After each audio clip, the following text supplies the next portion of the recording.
just a good old boy. Hey y'all, before we start part 2, I wanted to give a little bit of extra information on some of the accessories for this baler that you can get, and a little bit of the information. When I make these videos, which is one reason why I said don't hold me to it, on this stuff, I make it for everybody across the entire globe to see, because I have a lot of people watching me from Europe. I've got a lot of people watching me from Canada, Australia. I mean, just the list just goes on and on and on. It amazes me how many different places people watch YouTube from, period, and then channels like mine. So when I put the information out there, I put it out as a whole. All the accessories that I said are accessories that AGCO is planning on doing, or are doing now. The only thing that was the exception, was the 24, I think it's 24 knife kit for the baler is not going to be available in North America. If you are from overseas, check with your dealer next spring or whatever and see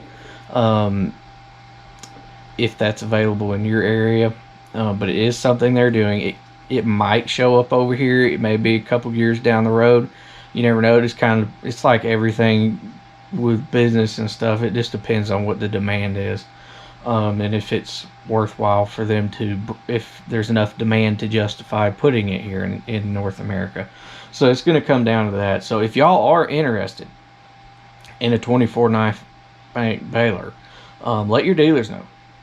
Tell them, say, hey, I heard this is going to be overseas.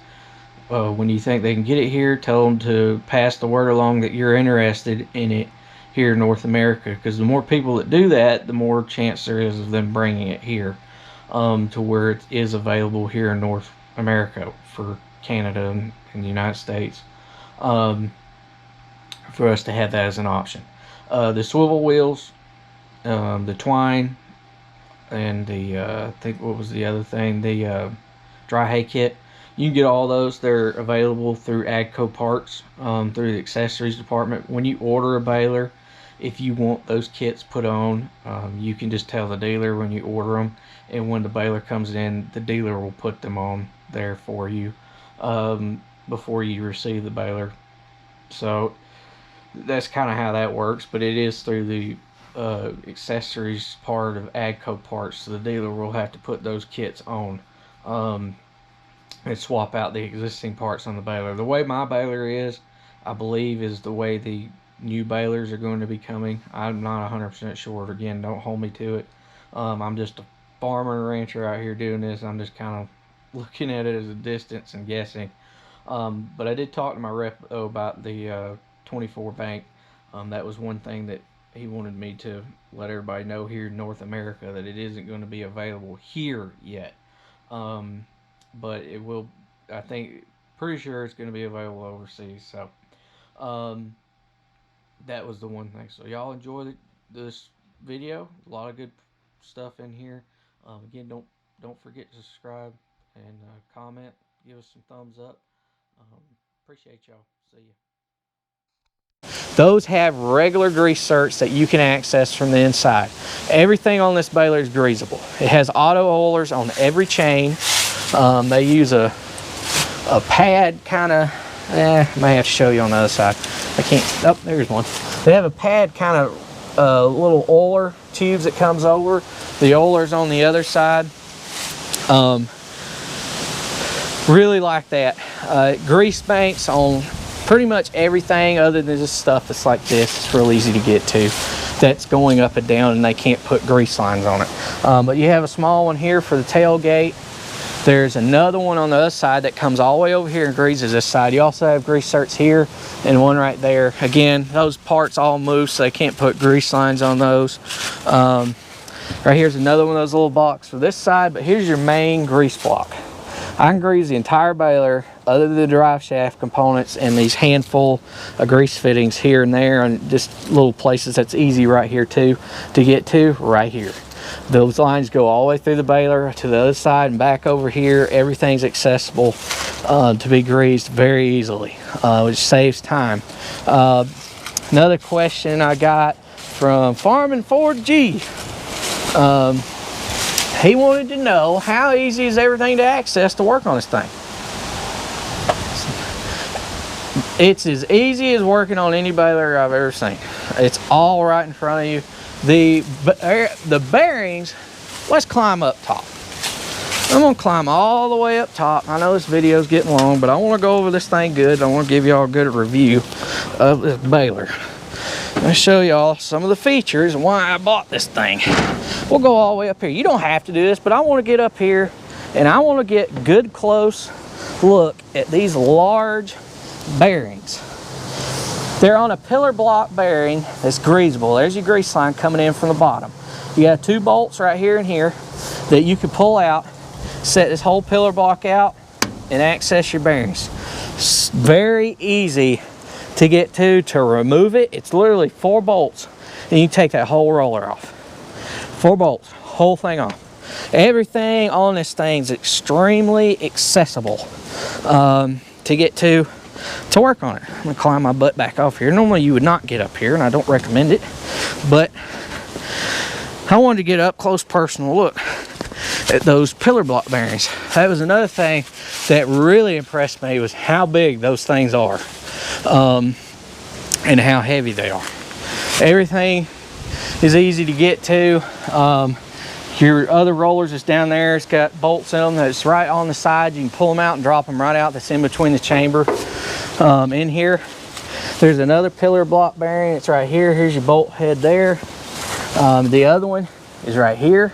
It's easy to access. They thought about working on this thing, which is one huge thing for me, because I do all my work myself. Another thing I've noticed is I've been climbing over this thing trying to figure out what I wanted to do for a review.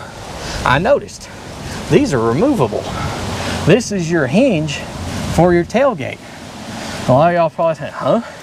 I have noticed other brands have issues with the whole frame breaking, and because of the tailgate wearing it up and down, this is separate from the actual frame. It's bolt on.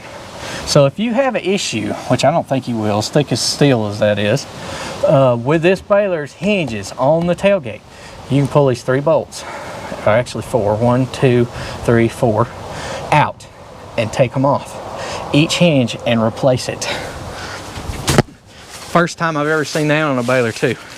They did a heck of a job thinking about that.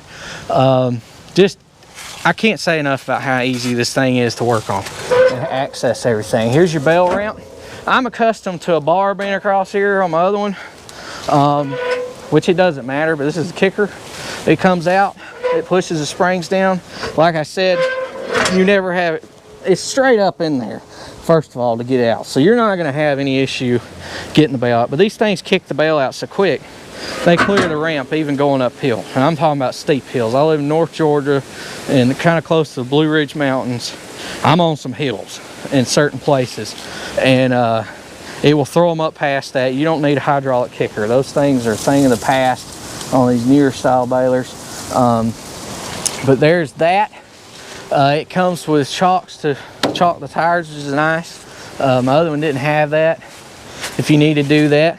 Here's your automatic oiler. I did have a little bit of a leak.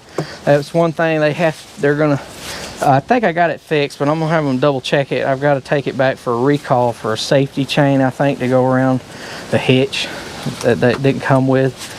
For some reason, they've got a recall on it for that. So I've got to take it back to have that done.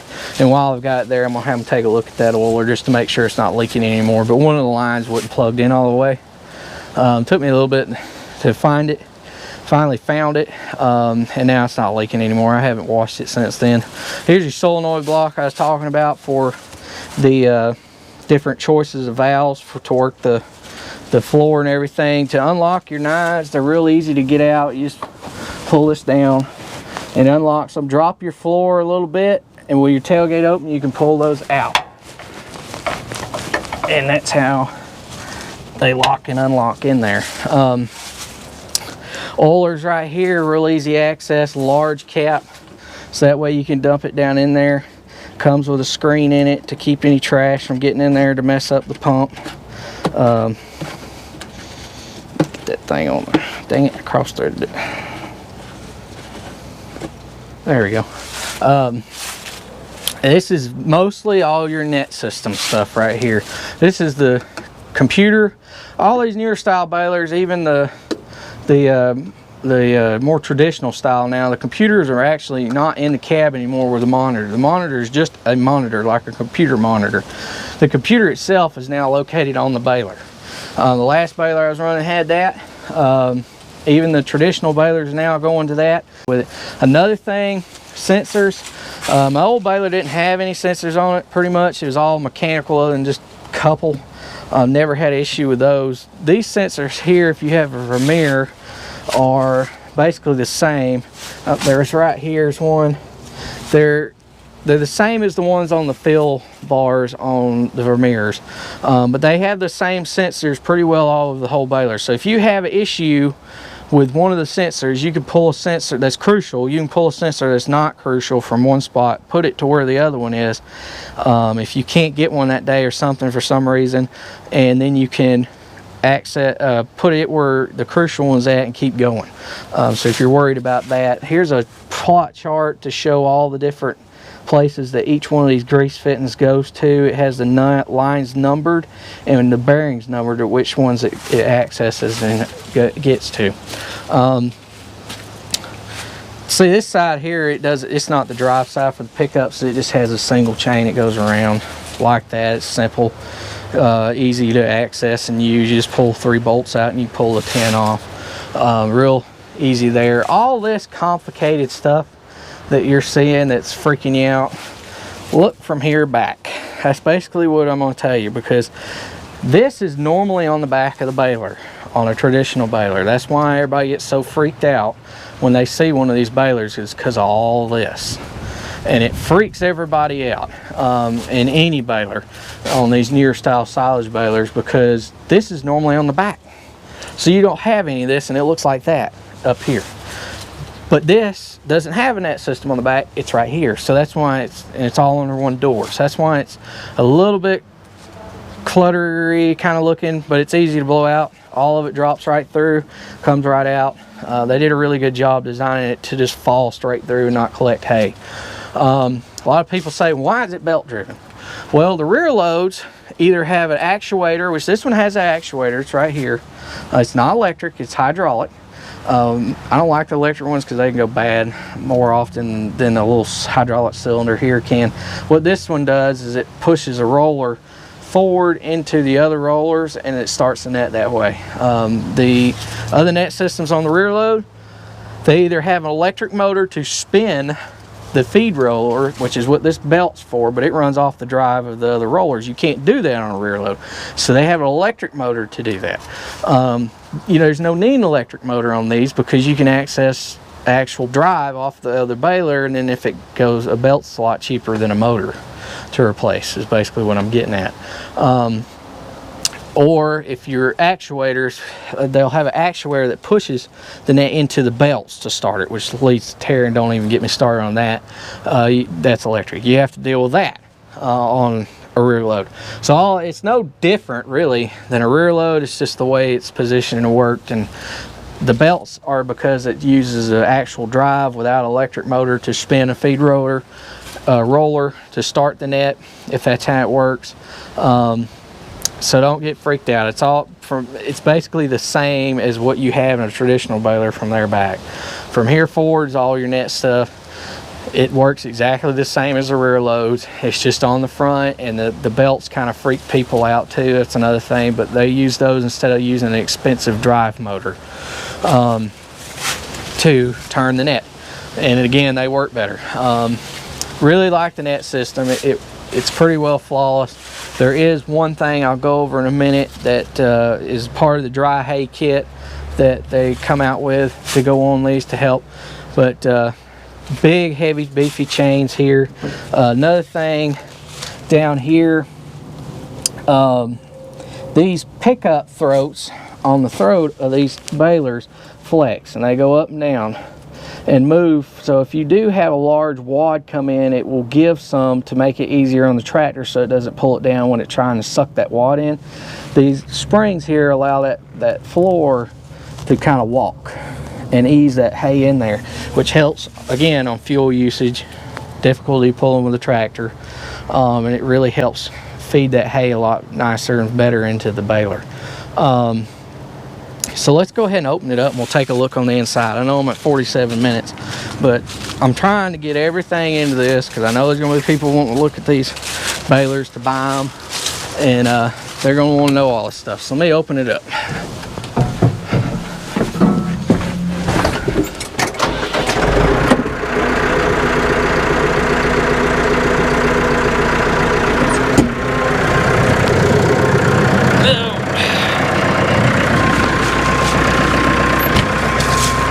My valve is right here. Get it locked. Okay, so here is the bell chamber open. This chamber does have rollers in it. Dang, I left my GoPro in here. That'd have been bad. And here's your knives running right across the floor down there. You can put blanks in here if you don't want no knives at all. They have blanks that are over here. They're right here. Pull this clip pin, take it out. You can also store your knives here if you don't want that. Now if you don't want to run the knives, but in the next field you want to run the knives, you just drop them out. But say you don't want the knives in there, period, they have blanks that can go in there and take the knives completely out. So then you won't have any of that going on. But this is a look at the throat. Biggest thing with these newer balers, I do not like the feed assist that comes from the bottom. They're not really a rotor. And I do not like basically, yeah, the designs that do not make full contact with the hay as it flows in, because that leaves area for stoppages to block up, to stop up the baler, because it's not making full contact. So if it gets in there and starts not wanting to feed, is it on startup, it's only covering half the chamber, so it can theoretically just sit there and spin and beat itself in a real fine hay that's dry and not flow on in there because it's not making full contact. This is what you call a full contact rotor right here. See how far it is from the bottom? It's only got about a ½ inch clearance from the bottom of the chamber, so it's making full contact with the hay as it feeds into the chamber, so that eliminates any possibility of blockages pretty much. And this baler also has a drop floor right here that I can drop and it'll open that throat up wider, so that way in the case it does plug up, and it can, I mean any baler can plug up, so in case it does plug up, I can drop this floor and clear the plug, never having to pull anything out by hand, let it feed up into the chamber, close the floor, and keep going. And it's the end of pulling and digging for half an hour, 45 minutes. It does have 3 rollers that the bale starts on inside too.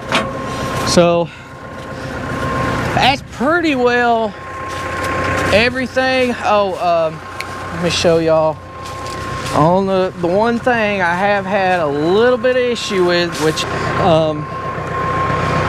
is right here. In a stemmy, dry crop, for whatever reason, it will collect hay throughout the entire day, and about once in a whole day of baling, you'll have to come back here and pull 2 handfuls of hay out on each side, or the net will one time, eventually it'll get to where the net won't start because it's packed full of hay right in here, and the net can't feed up in there to get that in there. That's what these are for, these rubber straps. AGCO come up with that as something to help until they came out with that dry hay kit.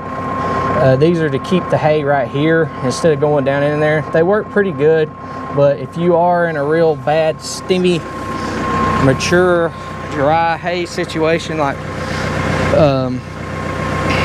that, it can do that. That's the only thing I've had an issue with at all, and literally it's not hard. You reach down here, grab one little wad full, throw it out, and it'll work fine. So that's the only thing, really, complaint I've had with it. Again, all the bearings, everything's easy accessible. Right here is one of your main, I think that's the main feed rotor right there. There's a shield here, that's thick plate to keep to where you can slide that out if you need to. to get it out of there. Just everything is, I can't say enough about how heavy this thing is and how beefy it is. Spring idlers, I mean, this is your idler arm. I mean, look how heavy the idler arm is, and the sprocket that's on it to go to this spring. It's insane to me that it's that heavy. Here's another one right here on this one that pulls it back. Adjusters right there, easy accessible. Can't say enough about that, and just how heavy all the chains are on these, and just how well built this whole baler is. Here's another one of those sensors I was talking about right there. There's not a whole lot of them, but there is a handful around the baler, and if one of them does go out, you can change one from another spot that's less crucial to another area and keep baling. That was one thing that they told me straight up front. That was a feature that this baler had. It is a double-sided drive gearbox on each side to drive these. Another thing I really like, instead of the single drive coming to one side and you're having to put all the load on one end of the shaft, some of the balers did that, and the shafts were tiny, and they had a lot of trouble with these hubs breaking off on some of the other brands I've seen. And then they were running bicycle chains like these on them with little bitty tiny sprockets that looks like something you would see on a Squire baler's pickup head. I don't know what those manufacturers were thinking, but whatever. So it's just, there it is. I don't know what else to say. It kind of speaks for itself, honestly, the way this thing is built. Now this baler is rated at 45 or 50 something thousand rolls before any major work has to be done, or any major components should go out or fail. That's a lot of hay. If I can get to 20 with no issues at all, I'm trading it, getting something else. Because most people won't buy a baler, even if they are one of these, past 20. The resale value really goes down, so I intend on trading this one before we ever get to there, just because of the resale value. I ran into that with my last baler. It went over 20 something thousand, and it was close to 30. The resale value on it was terrible, because of that. So that's something I'm going to try to avoid this time around, is maybe trade a little bit more often, even though I don't want to, just because of the resale value. It kind of comes out better on the money side of it. Again, here's your access to these rollers. There's 3 nuts right there on each side. That whole roller drops out. This one here, pull these 2 and that, drop that whole roller there out. It's right there. Just easy access. One thing that's really cool, they have rubber bushings on the tailgate, so when it makes contact here, you don't hear that big old pop. So there's not that roughness on the frame. It just kind of, it bumps up again. Those is really quiet and soft. It's almost weird compared to every other baler I've ever ran.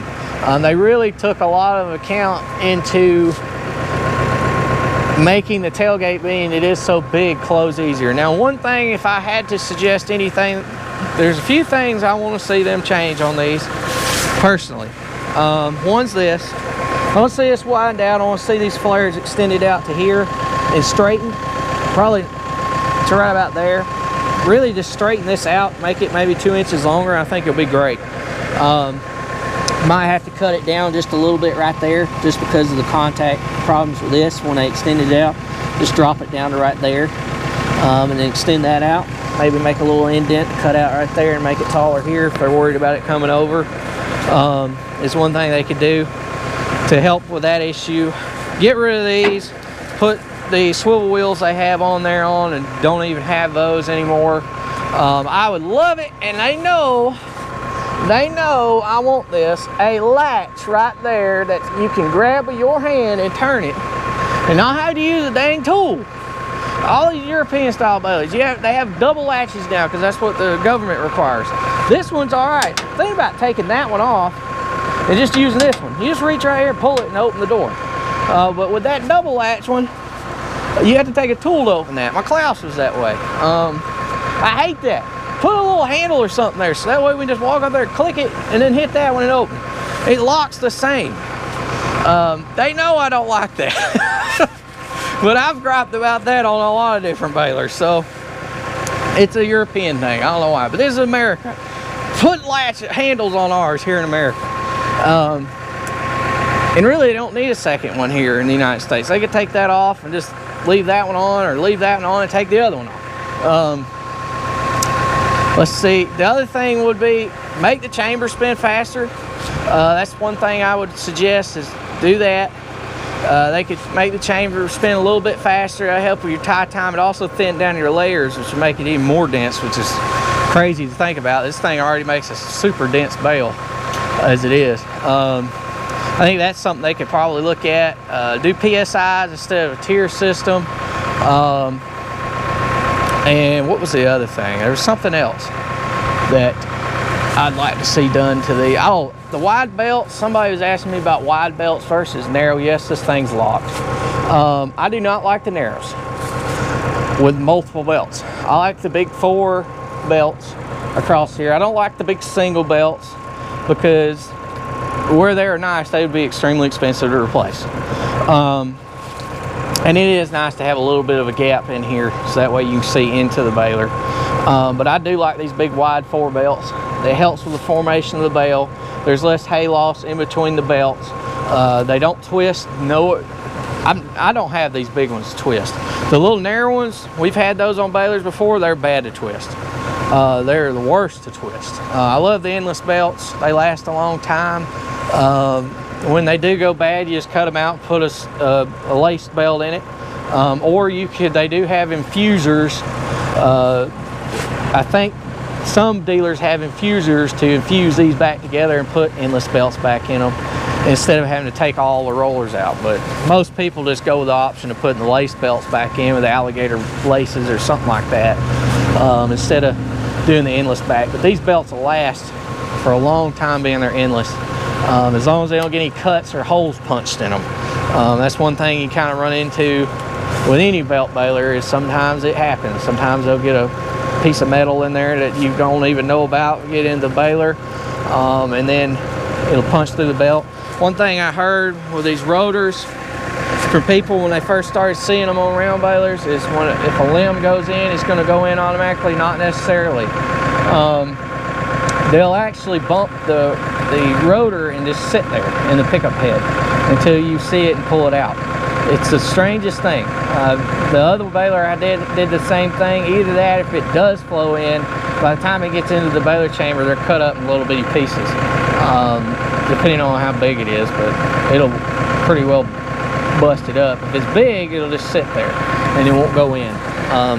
That's one of the craziest things about these that I did not expect either, but I've never had an issue with big, huge limbs flowing into the baler and causing damage. I have heard people say that before when they were here looking at my other baler.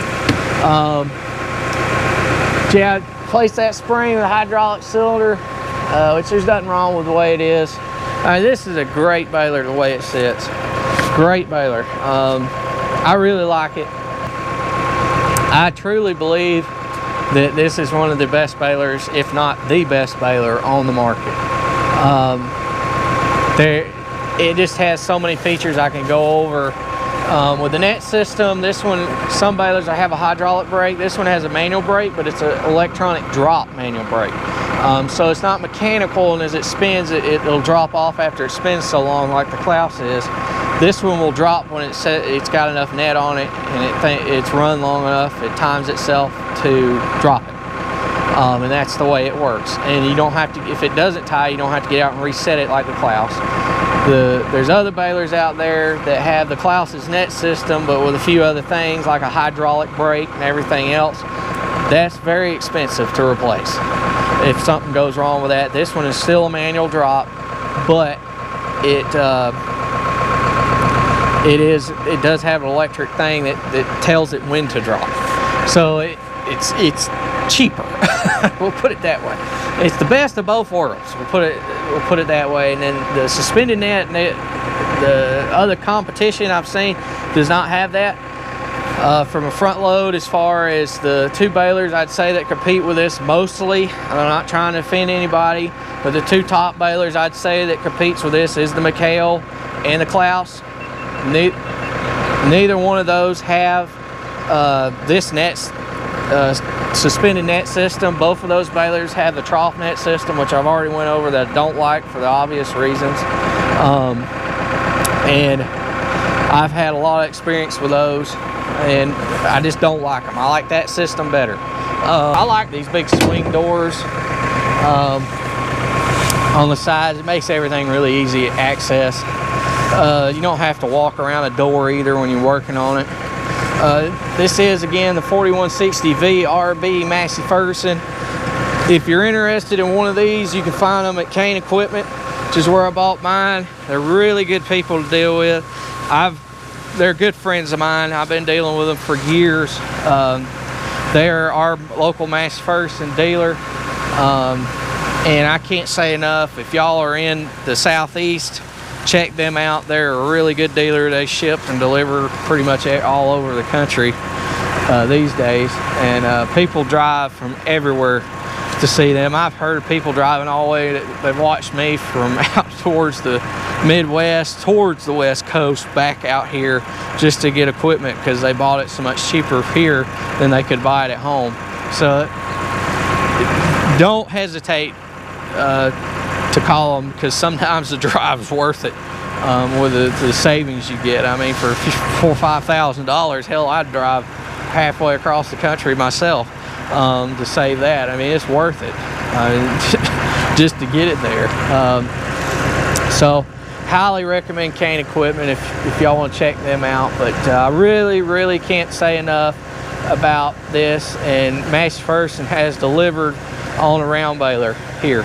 It is hands down an awesome, badass baler. I mean, there's no other way around it. It has got a few things I'd tweak a little bit, but overall, it is just really good, and I really like it. Thanks for watching. Please comment, rate, and subscribe. If you've made it this far, thank you. I can't say enough. Please hit the like, subscribe button. There's 80% of our viewers are not subscribed. And I know why. I have a large Facebook following on the Facebook side, on our Bale Farms page. We also have Instagram, and we also have a Twitter. If you are on those platforms, you can check us out over there. A lot of people click on the links that I share to Facebook, watch the videos, and then never subscribe because they don't have an account with YouTube or whatever it is. It's free to join YouTube, free account, just like Facebook or something like that. You just put your email and password in, don't cost a dime. Then you subscribe. It really helps my channel out and others like me. Hit the like button. That also helps us out with algorithms and stuff, and makes it to where YouTube can see that you guys are coming back and are repeating viewers and like my channel, and that helps the channel grow. As people come in and they don't never subscribe or hit like or anything, mostly subscribe, and they leave and they can't see, well, is this a person that's continually coming back, or is he just drawing people in because they like his topics and they never come back? So they can't tell. So that's why we need people to subscribe and stuff, so that way they can tell, hey, he's getting people that are loyal, that's staying with him, and he's doing good, and then our channel will keep growing. And that's what I want to see. I'd love to see. I like to see whatever I'm doing keep doing good, like anybody does. So if y'all will, hit that subscribe button. Don't hit unsubscribe accidentally and think that maybe I'm not subscribed and then hit subscribe and then unsubscribe you, because I have had that happen before when I say something like this, and I'll notice numbers drop because people won't realize. They'll be like, hey, I'm unsubscribed now, what the heck? And then they'll come back about a week later and the numbers go back up because people don't realize that they're already subscribed and they hit unsubscribe. So make sure it just says subscribe and not unsubscribe when you hit that little tab. But really appreciate it if y'all would do that for me. It helps me out. Another thing is you can hit the little bell and it'll send you notifications when I post a video if you want to know when I'm posting. Been a hectic year this year. I've got 2 new babies this year and everything else, so it's been a little bit off this year. Normally I post every other day, but this year it's just been, it's been a nightmare to say the least. It's been up and down, and it's all over the place all year, like most everybody has. I mean, it's 2020. I mean, this year has just been anything but predictable. I was around in 2000 or 2001, whichever year it was, the world was supposed to end. Everybody said it was nothing compared to this year. If this year would have happened then and things would have been like this then, I think people would have been lost it. They would have thought that it's any day now, and you'd see people out in the streets crying or something, and it's crazy. Anyway, whatever. See y'all later.